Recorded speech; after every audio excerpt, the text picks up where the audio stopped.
Per trovare effettivamente protezione e ottenere l'asilo in un paese, il primo passo fondamentale è riuscire ad arrivare in questo paese. Quindi il tema degli ingressi, dei viaggi e delle vie per raggiungere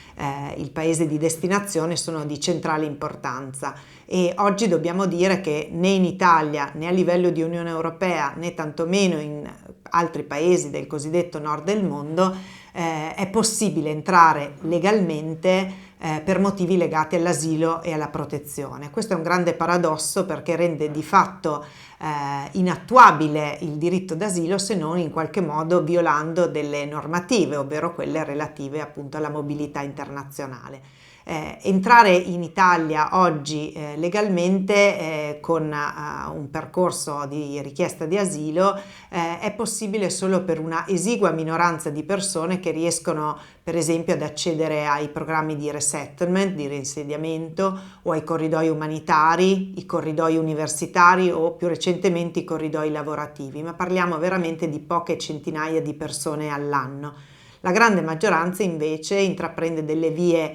irregolari, insicure e molto costose e questo ovviamente incide moltissimo sui loro percorsi sia nel transito e quindi per arrivare, mettendo molto spesso a repentaglio la loro vita e quella dei loro familiari, ma anche nel momento in cui arrivano nel paese di destinazione in Italia perché si trovano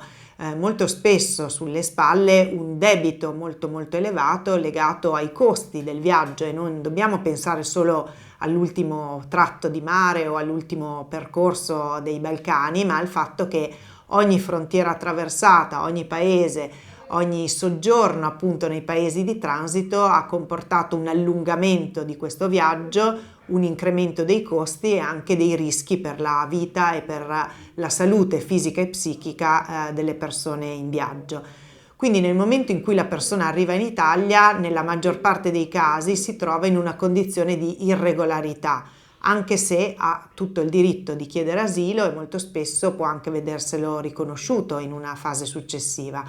Il fatto di entrare irregolarmente nel paese di asilo o di destinazione è di forte pregiudizio anche per quella che è la percezione sociale rispetto alle persone migranti. Quindi